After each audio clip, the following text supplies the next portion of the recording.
2 hari setelah video viral berisi adegan intim sepasang anak manusia beredar, namun belum ada yang bisa memastikan siapa sesungguhnya pelaku di dalam video berdurasi 19 detik tersebut. Polisi baru akan memulai melakukan penyelidikan setelah mendapat laporan dari masyarakat. Malang bagi Gisela Anastasia. Sebelum skandal yang terungkap, namanya justru sudah diseret jauh. Semua berpangkal adanya kemiripan wajah perempuan di dalam video dengan dirinya, serta kesamaan sejumlah objek. Derasnya reaksi menjurus penghakiman dari netizen membuat beberapa selebritis memberi dukungan dan pembelaan. Mohon agar warganet tidak buru-buru mengambil kesimpulan dari satu sisi saja. Hotman Paris ikut angkat bicara. Pengacara kondangan dekat dengan para selebritis menyarankan Giselle untuk segera mencari tim pengacara. Sebab berdasarkan dari pengalaman, kalau nanti memang terbukti pelakunya adalah Giselle, ia juga berpotensi terkena pasal, tidak hanya yang menyebarkan. Dalam 2 hari ini tersebar video porno yang katanya diduga itu adalah seorang artis cewek terkenal. Kepada cewek tersebut, hati-hati, persiapkan tim pengacara kamu. Karena apa? Dulu pernah ada contoh kasus puluhan tahun lalu, yaitu aktor penyanyi AR dan 2 cewek LM sama CT yang salah satu klien saya.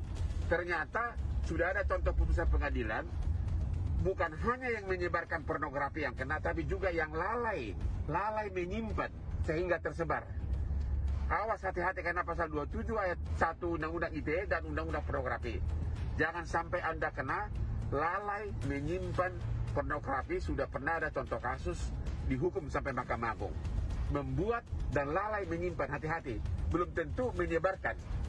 Harusnya menyebarkan, tapi sudah ada contoh kasus. Gisela sendiri telah membantah kalau wanita di video adalah dirinya. Waktu juga akan menentukan kebenarannya. Meski begitu, sederet analisis dari sejumlah pakar mencoba menuntun dan memecahkan misteri video 19 detik itu.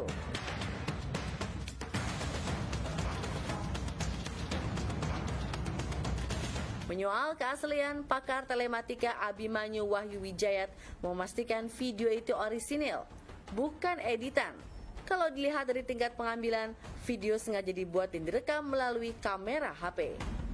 Yang ada, dan kemudian dari berbagai bukti yang di internet kita lihat misalnya adanya kesamaan antara baju seorang wanita, saya masih bilang seorang wanita ya, gitu loh, yang dipakai baju yang berwarna coklat, gitu loh. Itu kemudian ada lagi foto yang lain juga menggunakan baju yang sama, which is bisa benar bisa enggak juga, karena bisa baju itu bisa dari mana-mana. Misalnya gaya potongan rambut juga ya, sekarang memang kalau sama yang dulu lain, dulu belum pernah, tapi kalau sekarang sudah sedikit buceri gitu kan ya. Ada, kalau diperhatikan dia mempunyai satu tali lalat di sisi mukanya di bagian X, silahkan dipikirkan sendiri, ada di situ. Dan kemudian ada tali lalat lagi yang lebih besar gitu ya di bagian pahanya sebelah kiri gitu loh. Nah, sekarang yang dari faktor situ, apa yang di sini, Anda lihat di sini. Tetapi kalau misalnya kita bicara yang lain, ada satu gestur Giselle yang kalau misalnya dengan orang lain, lagi ngobrol sama orang lain, itu suka nyibak rambut kayak gini. Nah, kayak gitu. Itu muncul sekali di video yang 19 detik. Ada.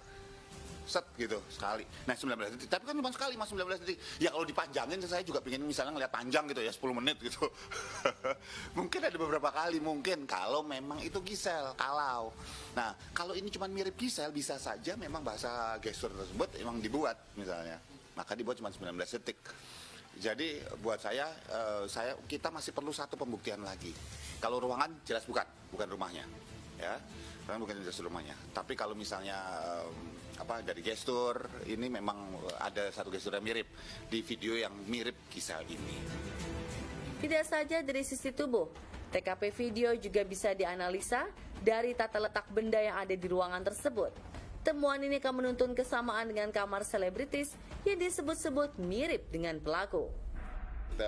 Tubuh kita mari lihatnya dari misalnya berbagai area surrounding ya, sekitar bersangkutan. Kita bicara soal hordennya, kita bicara soal lampu kecil di suatu internet, kecil sekali itu lampu ya, kalau nggak diperhatikan itu nggak ada, tapi juga kecil, tetapi ada ternyata di bukti yang satu, video yang lain dengan video yang ada adegan tersebut, ya kan.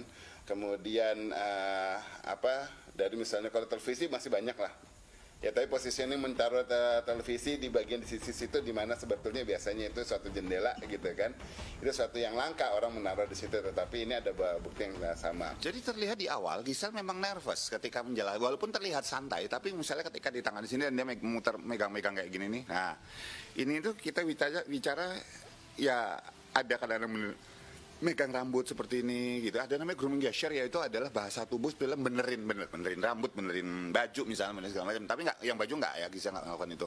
Nah, apalagi dan intensnya makin menaik ketika Gisel ditanya, kamu tahunya videonya kapan sih, Gisel ditanya gitu ya. Nah, itu ada itu langsung terjadi banyak kebocoran tuh dalam ekspresi dan gestur segala macam. Dia kemudian gerak tangannya geser pindah ke sini. Nah, daerah nostril ini akan terasa lebih tingling atau gatal ketika seseorang itu dalam kondisi yang tense, stres gitu loh, tertekan di sini, terus kemudian begini. Bisa jadi karena memang dia nervous di bagian situ, tapi berusaha nutupin atau menutupi sesuatu berdasarkan informasinya. Kajian psikologis menjelaskan video asusila boleh jadi disebarkan oleh seseorang, baik pelaku maupun pihak lain, untuk mencari sensasi untuk mendapatkan ketenaran. Melihat apakah ini memiliki aspek gangguan psikologis atau gangguan seksual begitu, karena memang ada indikator-indikator yang harus ditegakkan sehingga seseorang terdiagnosa menjadi gangguan terkena atau mengalami gangguan seksual begitu. Namun demikian memang ada beberapa di masyarakat ini atau individu yang memang memiliki rasa kebutuhan akan sesuatu hal yang spesifik yang meningkatkan gairah seksualnya. Salah satunya adalah merekam misalnya kegiatan atau aktivitas seksual. Jadi ada beberapa individu yang merasa itu menjadi sensasi dan meningkatkan gairah seksnya. Dari sisian hukum, kasus ini akan menyeret pelaku penyebaran ke muka penegak hukum. Undang-Undang ITE yang disahkan pemerintah dalam pasal 27 yang mengatur setiap orang dalam bertransaksi serta mendistribusikan berbagai cerita dan informasi elektronik. Pelanggaran terhadap pasal 27 ayat 1 diancam 6 tahun penjara. Jadi pasal 45 itu ayat 1 mengatakan barang siapa yang melanggar pasal 27 ayat 1, yaitu seluruh konten informasi elektronik yang bermuatan kesusilaan, ya termasuk pornografi, maka ada ancamannya 6 tahun penjara. Muhammad Ruliandi berharap masyarakat menyerahkan kasus ini secara penuh kepada pihak berwajib dan tetap menghormati asas praduga tak bersalah.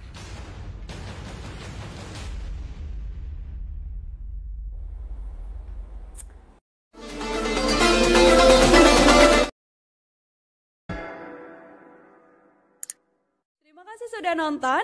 Jangan lupa like, subscribe, dan share ya.